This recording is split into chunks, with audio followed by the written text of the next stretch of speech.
The world looks to California to answer the hard questions, for redemption, to introduce the unfamiliar, to be resilient. Because California bounces back, holds us accountable, values who we are, remains vigilant, defies those in our way, and stands for community. Here on the West Coast, we're at the center of it all. Los Angeles Times, the state of what's next.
Welcome to this evening's Ideas Exchange. When these conditions arise, we arise too. And I think that sometimes limitation is good for artistry and good for creativity. You're at a situation where you're like, well, is it worth it? You cannot be an effective leader if you shortchange yourself. I love asking why. That is my favorite question to ask, is just the why. Take that passion and do something great with it. Save the world.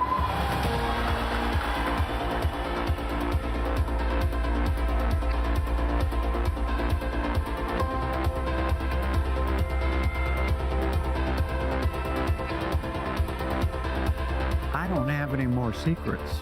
And that is a wonderful way to go through life.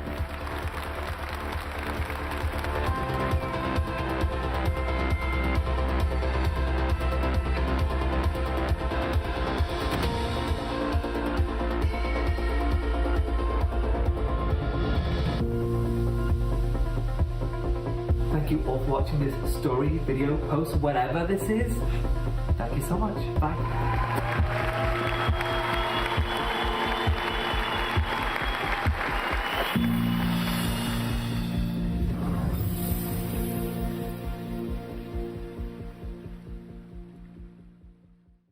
Hi, I'm Randall Roberts, staff writer covering music here at the LA Times.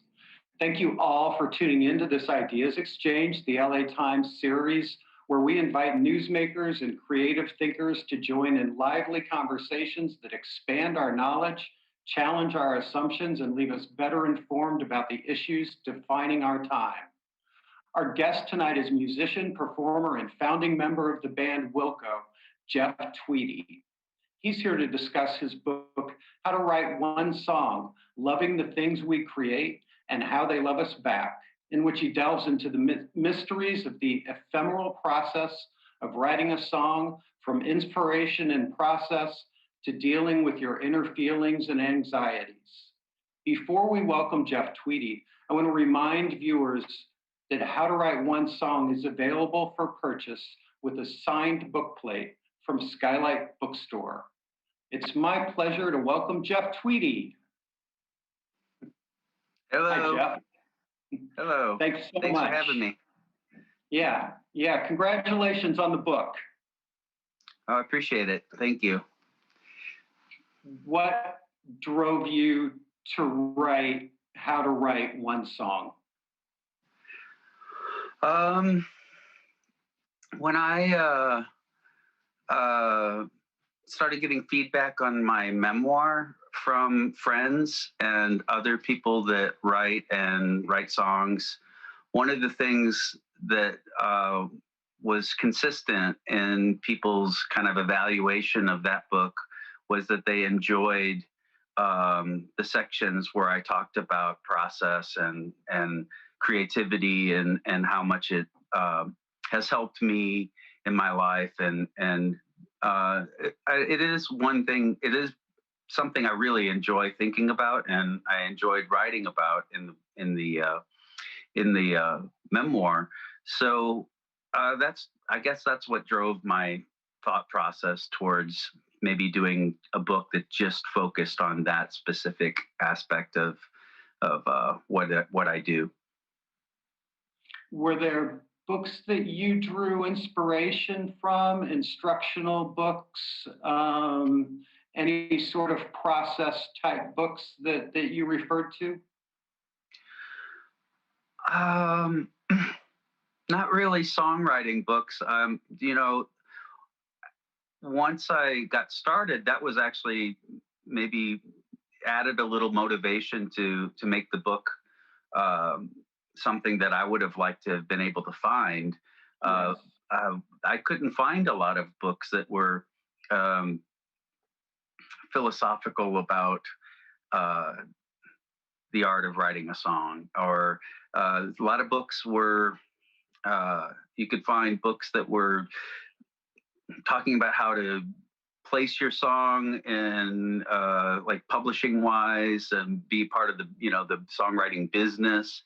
And there were songs that were more from like a music theory standpoint, but there weren't a lot of songs just talking about I don't know, the benefits of having a creative practice, and how songwriting is a really helpful strategy for living your life. And no, so I did, honestly, I didn't. I mean, there were some books that I've always loved about. I've always enjoyed books like Henry Miller's books where he talked more about his writing process, literary criticism type books. I've always enjoyed those things more than books. Even, I don't know, I don't even read a lot of books about rock musicians or anything like that. Like a lot of other people that I know that do what I do, I tend to shy away from things that are too on the nose. It's an incredibly optimistic book. It's very hopeful. And I'm wondering about the inclination to I don't know, to write about something optimistic and something that's not filled with drama necessarily. Well, I mean, I feel like in spite of maybe the public perception of some of my work, I've always been a pretty optimistic person. And I think even the darker albums that I've made in my life have worked towards some concept of dark to light, in terms of sequencing and just in general. I feel like getting to make music, being a musician, writing songs is a good thing. I don't know why you would want to conceal that as something really overwhelmingly positive, and fills me with more gratitude than anything else. But I wrote this book at the very beginning of the pandemic or the early lockdowns, and in the spring and April and into the summer a little bit. So there was plenty of doom and gloom that I felt like I didn't really need to contribute to that. Right. There wasn't going to be any shortage anytime soon for that, and it made it feel a little bit even more important to me personally that I express what it is that I feel like is a lifestyle choice that does lead to some alleviation of my personal suffering. Just having this ability to do this, and this desire and passion for it has created a lot of I don't know, a lot more hope for me personally. It creates hope. Mm-hmm. Mm-hmm. You mentioned writing songs as a coping mechanism. I think you mentioned it in terms of quick writing, like 20-minute bursts while you're waiting for the van to pick you up. Time that would have been otherwise kind of dead time for you. Yeah. I think that was fascinating to me. I mean, if you can get yourself to it, if you can talk yourself into starting. One of the stumbling blocks, I think, a lot of times for people when they're trying to talk themselves into starting is this notion that you don't have an ideal amount of time to accomplish what you are starting. And my theory is that you don't really know what you're starting. So if you have 20 minutes, why not start and see what happens in 20 minutes, and whatever happens, it is by definition something that would not have been there if you hadn't done that. It's like, so you've created a 20-minute song, and or like a song that sounds like it was made in 20 minutes and it's not very good. But that's not the point. The point, obviously, that I'm trying to get to in the book quite often is that the point is that you you aligned yourself with creation. You aligned yourself with acceptance of something that comes out of you as being good enough. And those are incredibly liberating things to be reminded of on a daily basis. Mm-hmm. Mm-hmm. What did you learn, if anything, about your own songwriting process and methods from writing the book? Is it stuff that you've jotted down, or you've turned it into a method? Are there things that you learned? I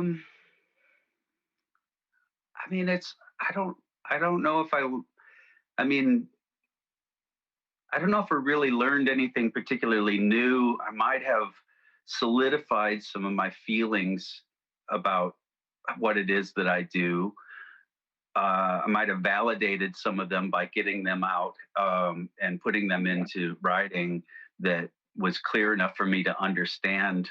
I tend to think about these things a lot, and I always have. I've always thought about where it comes from, why it exists. You know, big questions like, why do we do this? Why do we make things? Why do we make things that people don't necessarily need?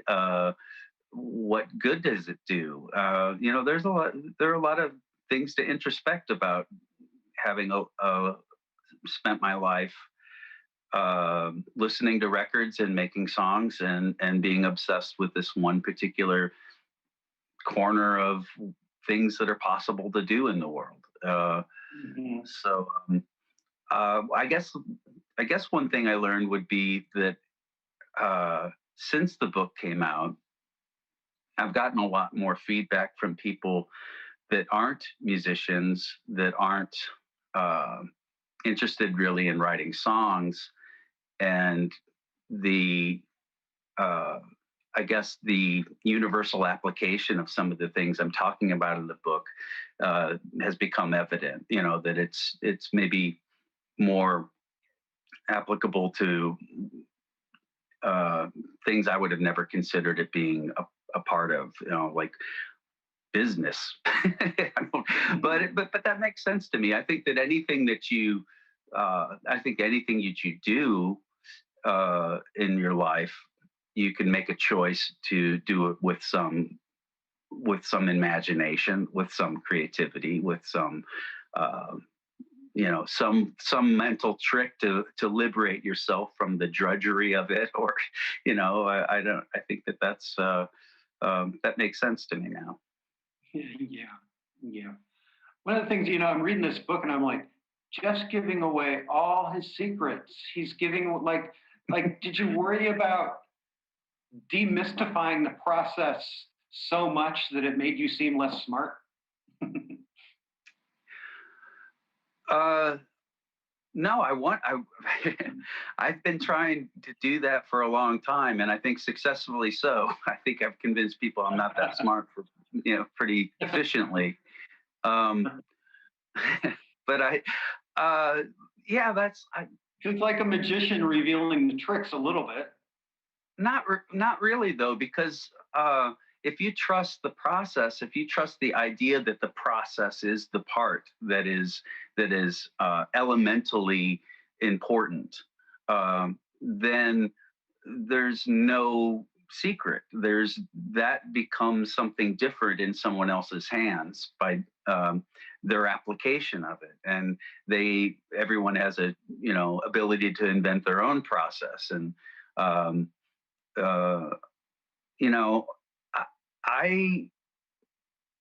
I've been very mistrustful of my ego in my life, because I know I have one, and I know that it always tends to be the thing that gets me into I wouldn't say trouble, but my blindly following my ego has always ended up being something I'm less than satisfied with, or worse than that, it's caused problems in relationships. I mean, it's just like it's an important part of anybody's life to have an ego that gives them some self-confidence and esteem, but it's also just really catastrophically involved almost any time there's a problem. And so a lot of the strategies in the book are specifically about trying to circumvent any all of the weight that we tend to put on our egos. And for me personally, yeah, I don't think I'm that special in terms of just this idea that I think I'm special. You know, so I think all artists think they're a little bit special. And that's one of the reasons I think that people have built up all of this mythology and it's magical. There's ideas of it being something supernatural to write a song or to create art, because there's a little bit of insecurity and not wanting people to figure out that they're not particularly that unique or special. Everybody has an imagination, whether or not they choose to engage with it intentionally or not. Mm-hmm, mm-hmm. You write in the book that about the Uncle Tupelo song "Gun" being your first pass, so the song that you were like, okay, I'm starting to get this. Can you talk about some of the early songs that you wrote that still hold up for you?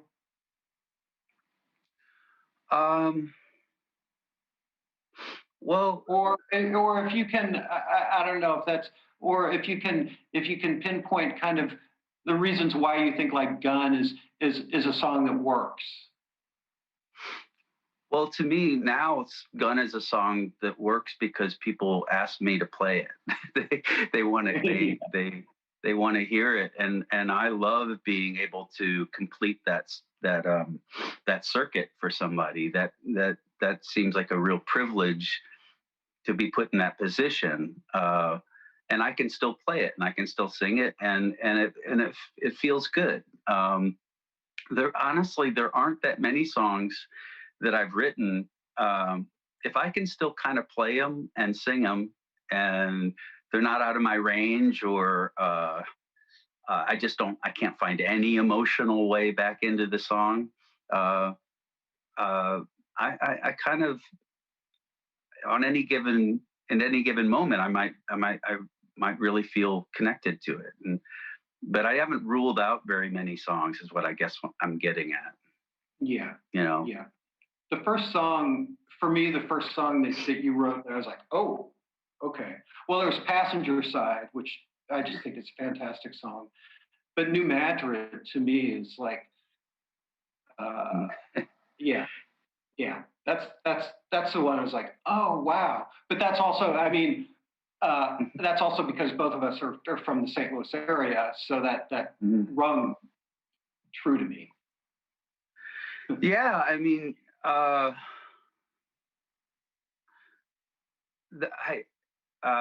love playing that song. There were a lot of things I was doing in a song like that early on that came very naturally to me, and then over time I've had to kind of relearn why that happened that way, and also try not to make it happen again as I'm learning what happened. But that's kind of a good song to use as an example of what I'm getting at. That song is based on a news report about Ivan Browning making a prediction that the New Madrid fault line in the Midwest was going to have a cataclysmic event, and that the Mississippi River was going to run backwards, and it was going to be rolling land masses and a complete disaster.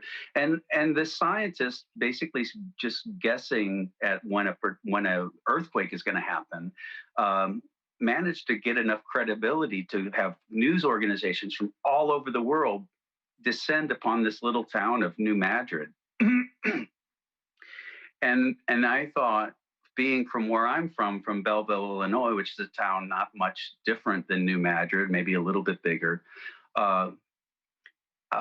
how weird it would be for the whole world. I mean, there were international journalists, there were people from all over the world coming to this little town.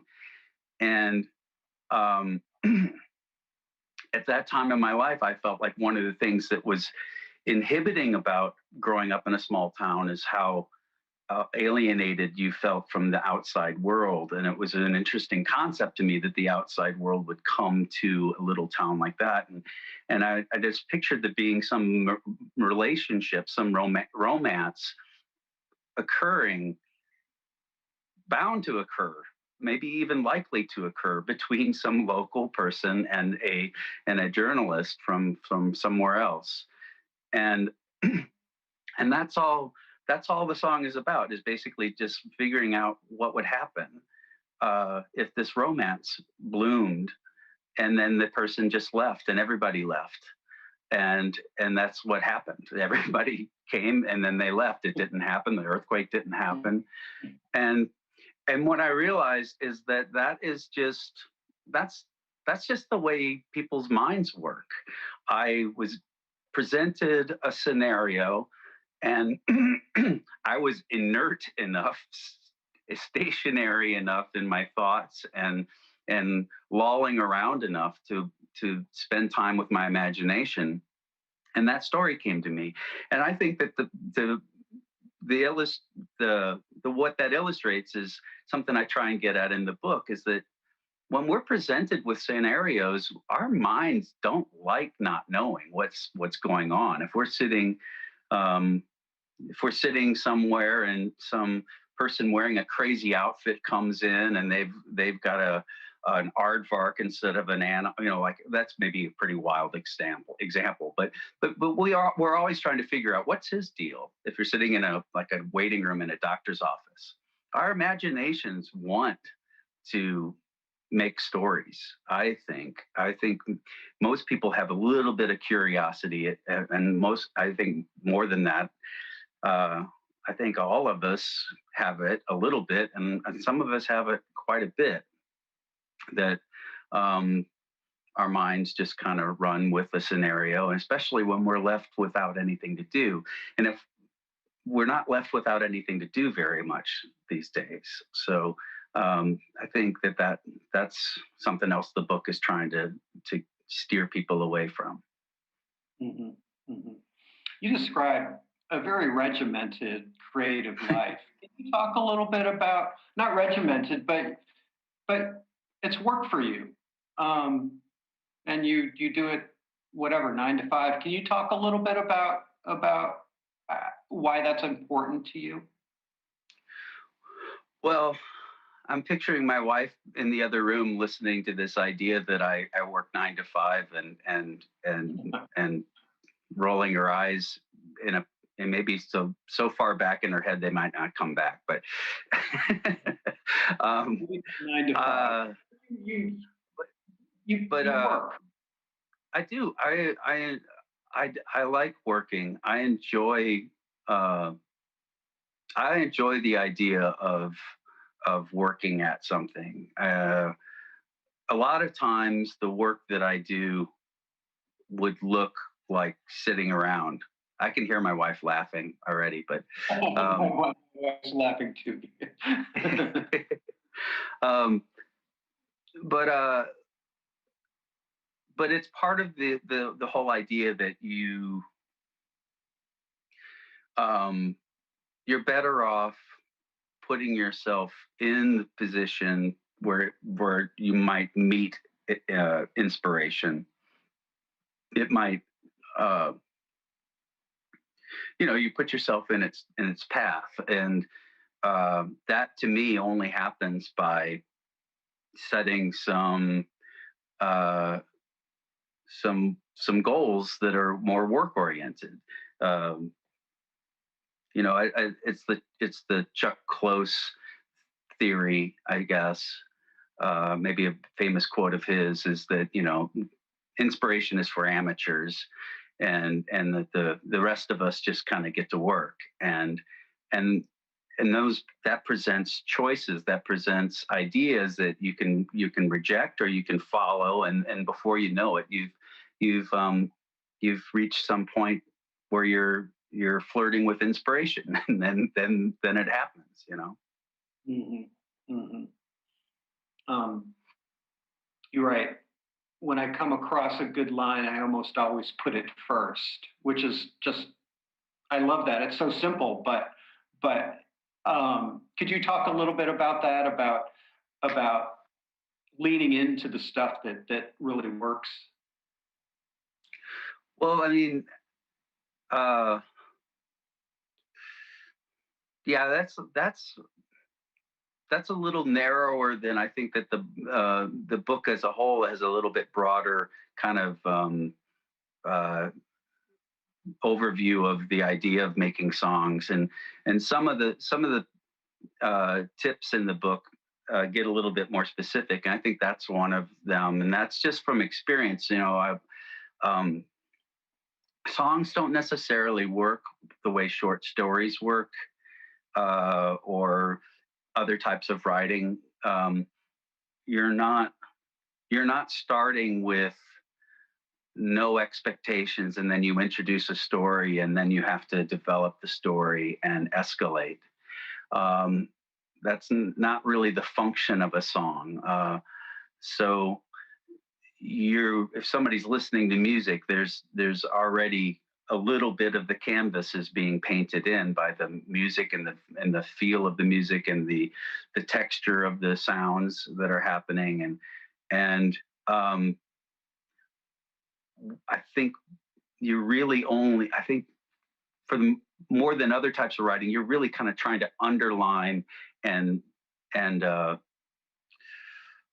convey one idea. I mean, certainly there are many types of songs. There are story songs. There are songs that resemble, you know, cinematic storytelling or something like that. But in a lot of cases, there isn't a linear storytelling that's really important. And what's really more meaningful is to grab somebody and then just hold them. Just reach out.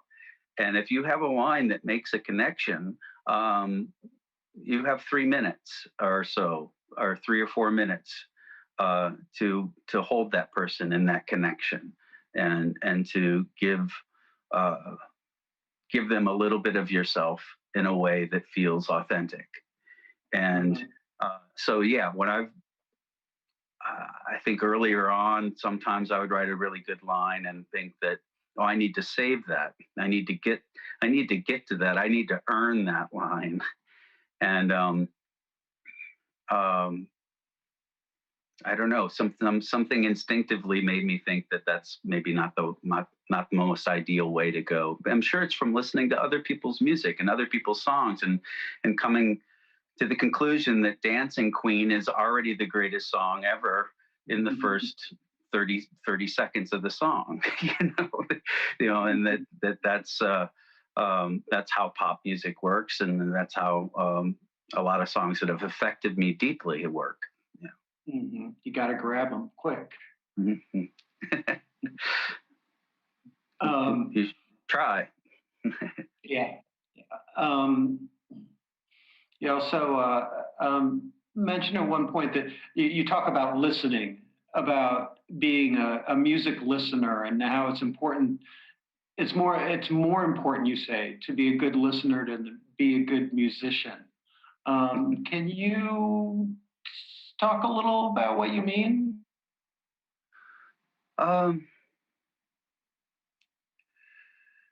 Yeah, I think, obviously I value technical ability and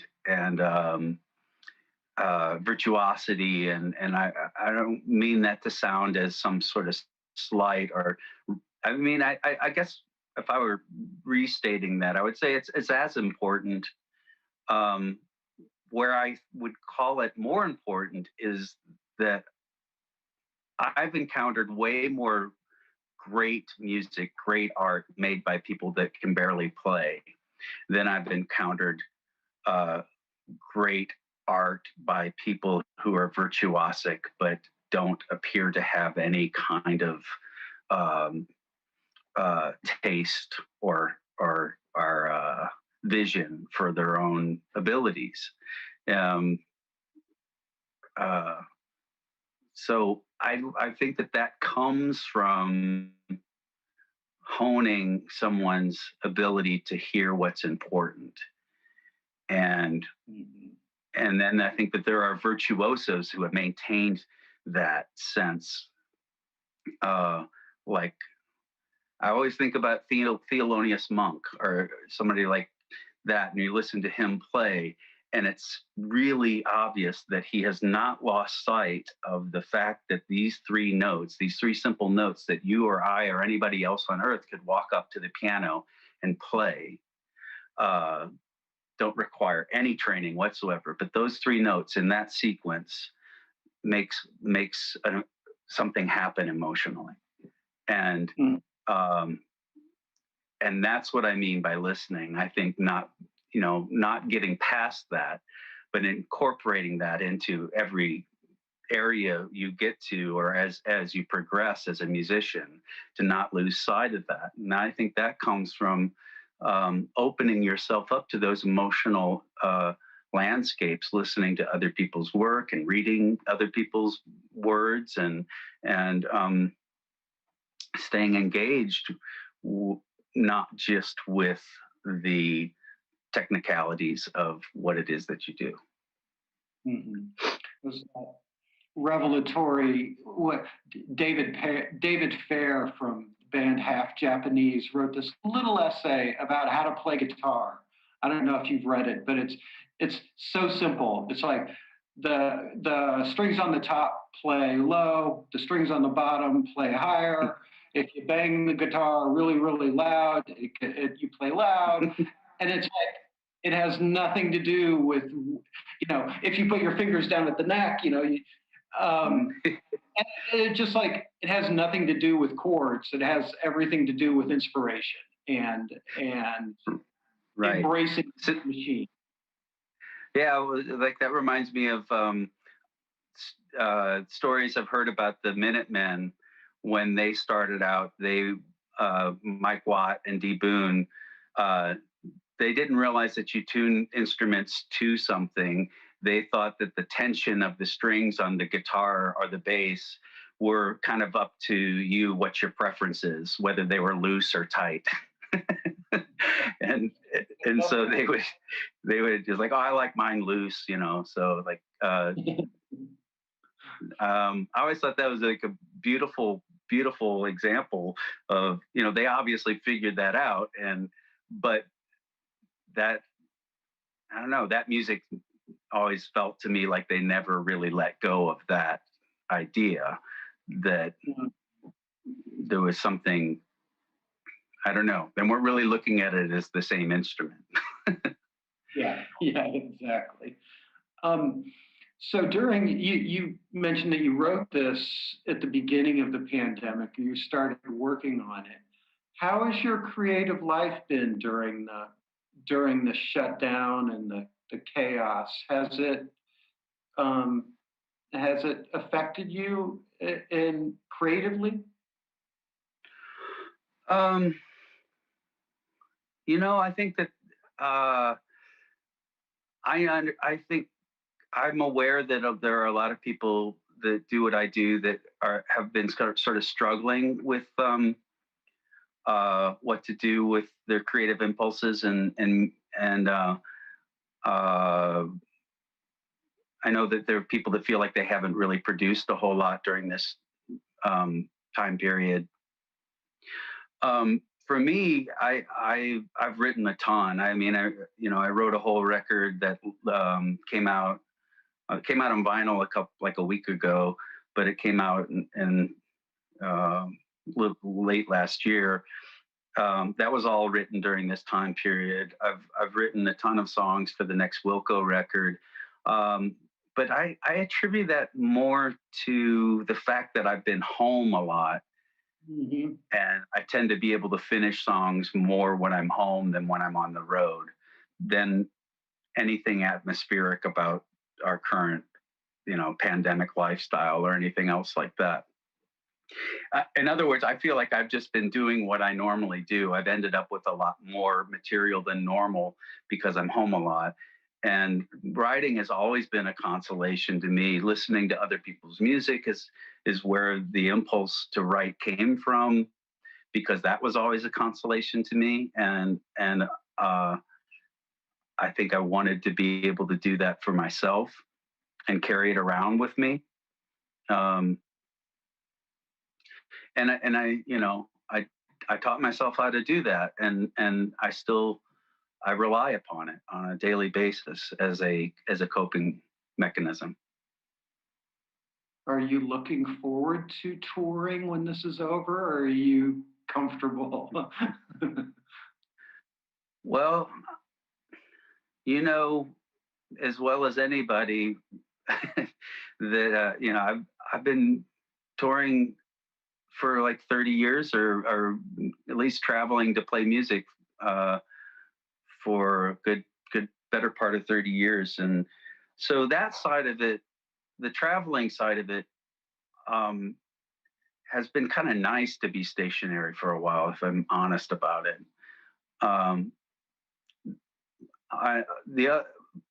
The truth of the matter is, though, that I do really, really miss that connection with an audience.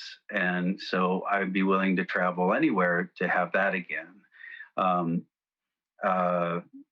that's, I am looking forward to being able to experience that communal, I don't know, that rock concerts are a beautiful communal event. And I can't wait to be a part of one where everybody feels safe and sweaty and in touch with each other. Mm-hmm. I'd like to go to a few reader questions, if I may. We solicited questions from readers, and here are a few of them. The first one is from Chris, which is, what bands influenced you growing up, and what are you listening to now? And we can take that through to the next 45 minutes.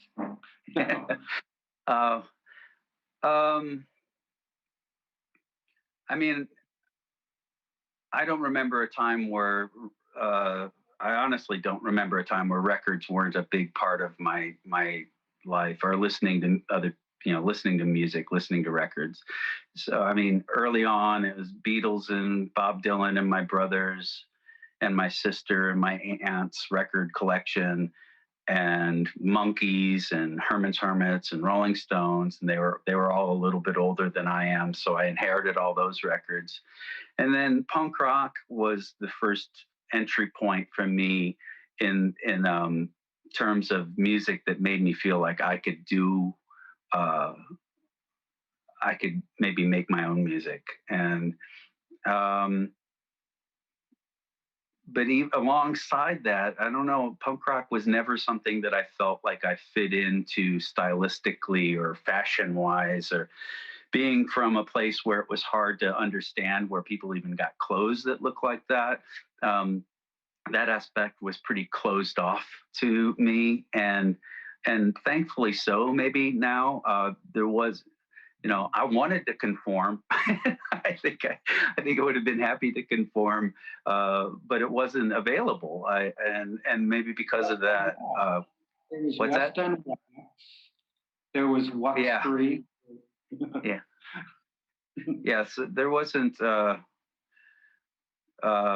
was New Values, is where people went to get Doc Martens in St. Louis, but stuff like that, didn't make as much sense as just going and hanging out in the record stores. And then I think that was a huge influence on my life, is being around people that lived in record stores and basically living in record stores until they started paying me to come hang out at record stores.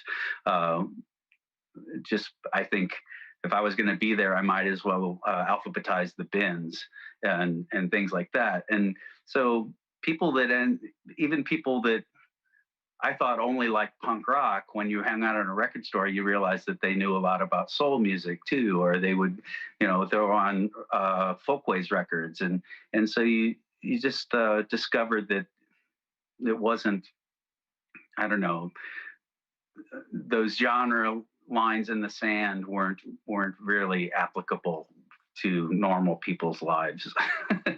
and I'm really thankful that I learned that lesson pretty early. Yeah. A question from Stephanie. How do you know whether you're writing a Wilco song or a solo song? Do you know at the beginning of the process, or when does that come into play?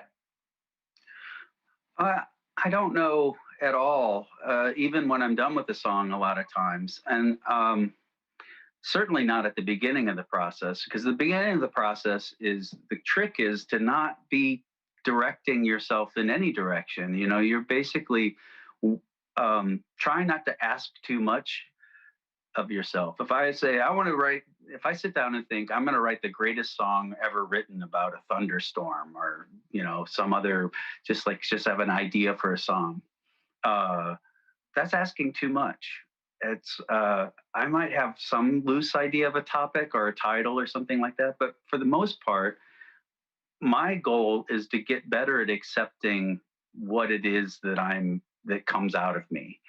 And sometimes if I do it enough, there are things that I want to share, and I feel like, I'm surprised that came out of me, and I'm really excited to share it with other people.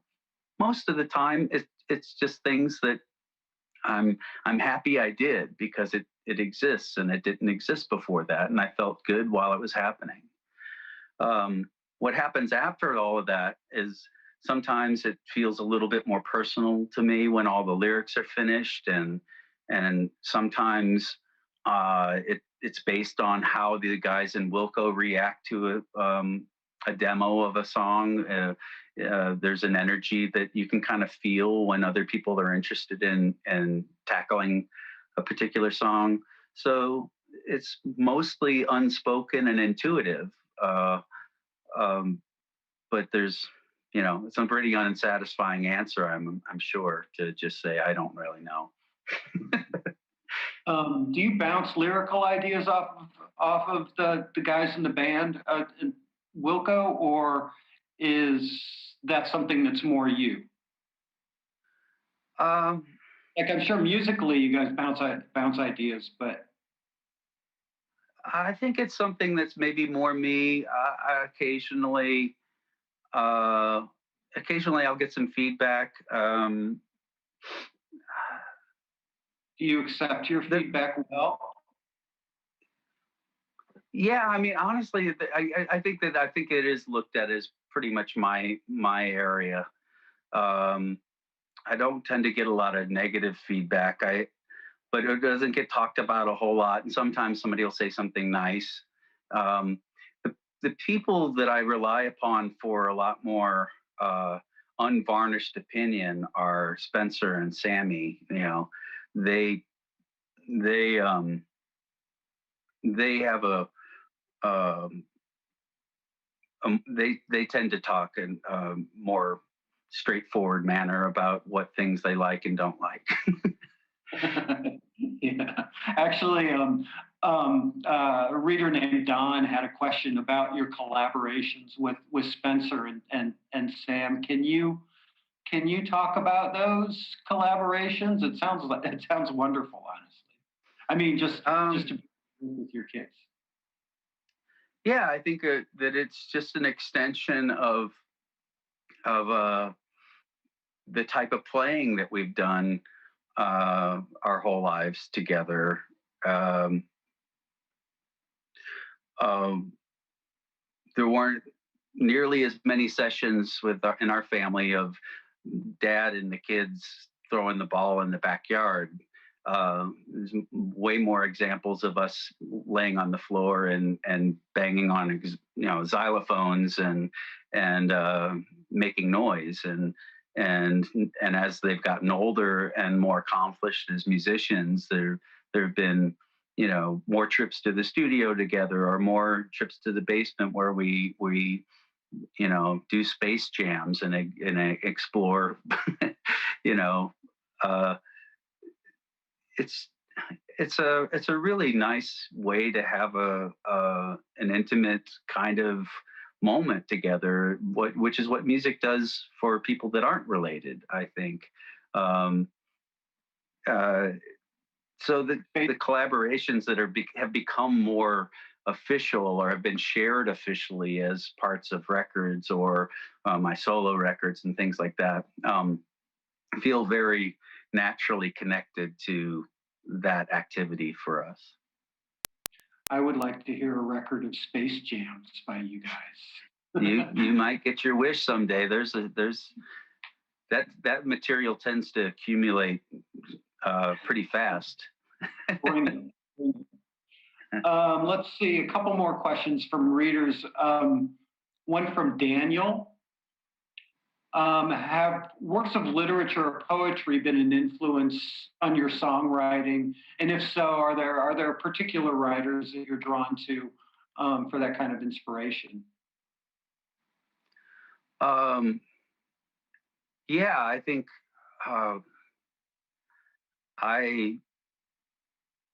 I love reading. I've always loved reading. As you know, it's my primary activity, maybe even before listening to music, my whole life. And so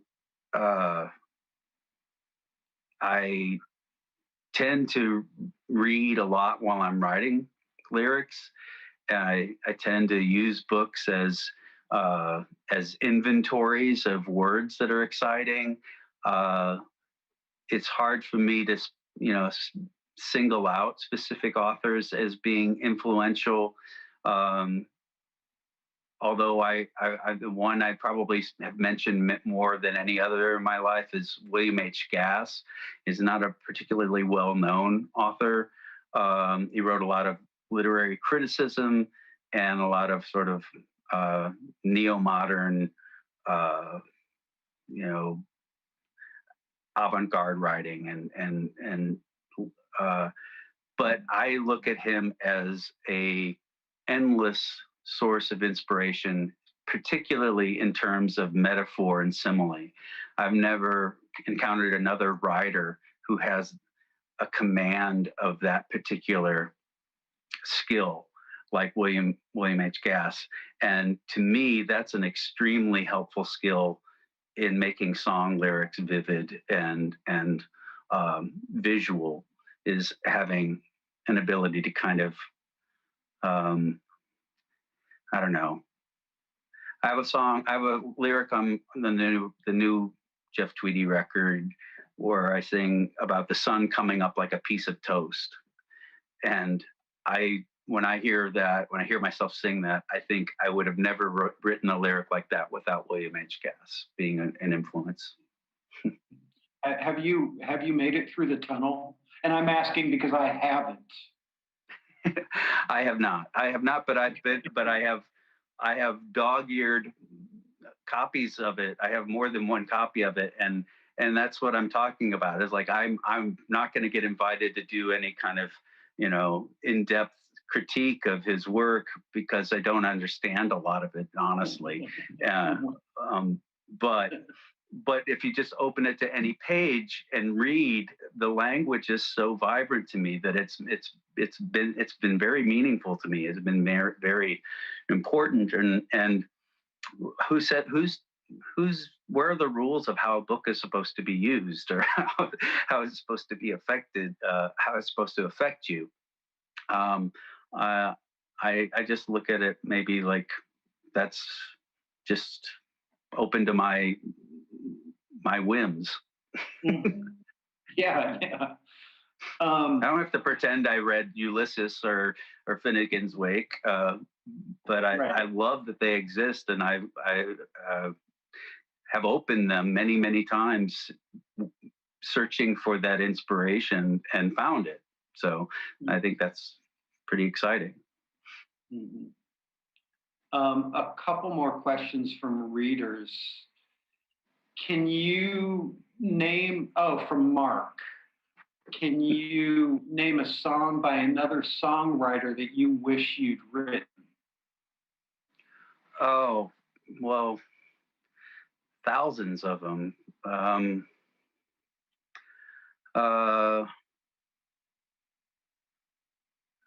one first song that popped in my head is "Close My Eyes" by Arthur Russell. But that's such a personal song. I don't know. "You Are My Sunshine." "Smile." Charlie Chaplin. I can't remember who wrote the music, but I think Charlie Chaplin wrote those lyrics. Mm-hmm. That's about as I don't know. It's about as good as it gets in my book. But tons every day. That's something that's been happening a lot during the pandemic. Is as a family, we've been learning songs and playing them on my wife's Instagram show, or live stream, almost every night for a lot of the pandemic. And one of the things we've been doing is learning songs almost every night. So, God, it's just endless. It's just endless. Mm-hmm. Mm-hmm. And then a question from Morgan, which is post-COVID, when things are back to normal, what's the first thing you look forward to doing?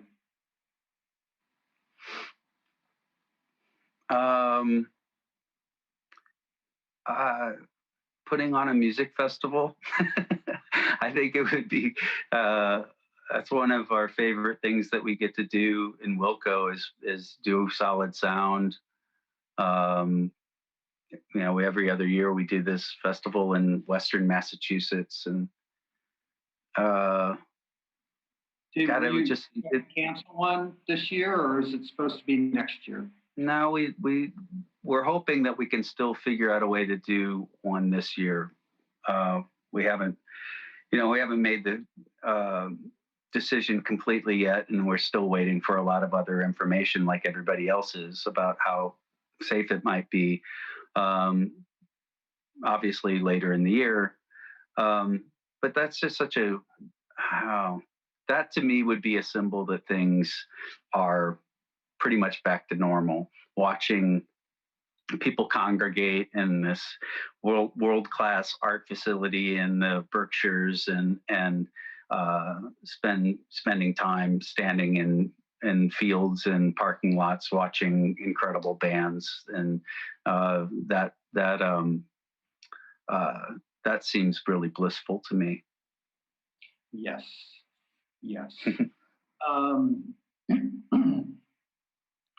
I've got a couple more questions from readers. Of all your songs, which one are you most proud of writing? From a reader, Jimmy. What's your best song, basically, Jeff?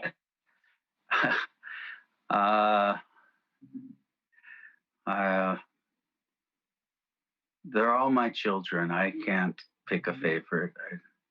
I don't know. I really, I honestly don't think about them like that. There are songs that hit me at different moments that I feel very proud of. A lot of times when, I don't know, I'll give an answer. I'll just say I'll give an answer with the caveat that it's really not my favorite song, or even what I feel like is the best song I've ever written. But lately, it's been so resonant with a lot of people that it's made me really appreciate it. And that's the song "On and On and On," because it gets requested a lot when we do our Instagram show, and it seems to have some consoling element that makes me feel very fortunate that it's something that I did, that I made. Yeah, yeah. I want to ask you about the song from Ode to Joy, Before Us, which I just think is a wonderful song. Can you, you know, the book is How to Write One Song.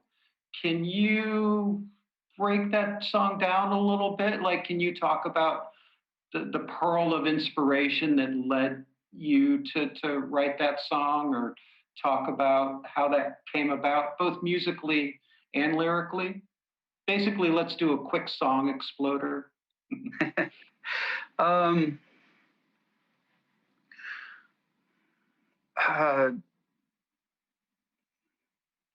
You know,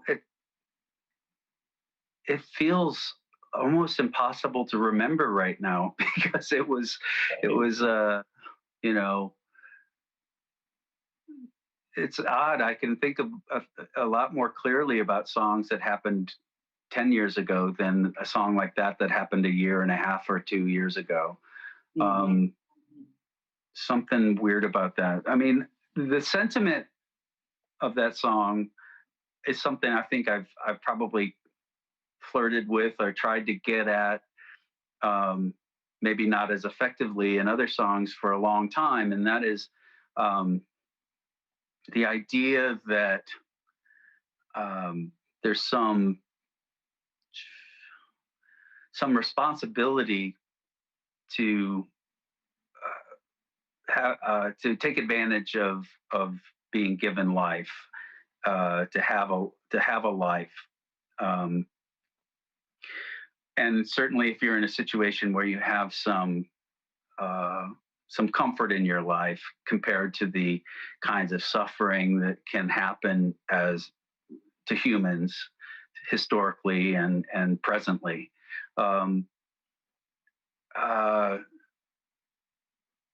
It's just, I think if I was going to characterize that song, it would be a prayer to end cynicism in myself and others.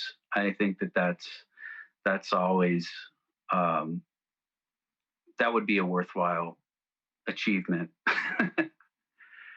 It's interesting because when I first started thinking about talking to you about writing songs, I didn't realize, I thought that the line was "Long live the people who have come before," and I just thought that was. I was like, oh wait, no, that's not what he said. But well, a lot of times when people find out what the real lyrics are to my songs, they're disillusioned. I'm quite disillusioned right now. It's not as good as a song. I apologize. So you mentioned, we're running out of time, but you mentioned Wilco, working on a new Wilco record. Can you give us any teasers on that? No, I've just been writing, and we're all distanced, obviously. We're trying to figure out a safe way to get together, and have intentions of doing that at the earliest possible time. In the meantime, I've just been kind of enjoying not using the studio as a writing laboratory like I have been for a while, where I just kind of go there and I just start digging into making a track that a lot of times those tracks end up being kind of the basis for Wilco tracks, and the other guys come in and play on top of them or replace parts or things like that. Instead of doing that this time around, I've just kind of been focusing on making songs that I can play by myself on an acoustic guitar, and sending them around to the guys in the band. Roughly one or so a day, kind of like, yeah, and just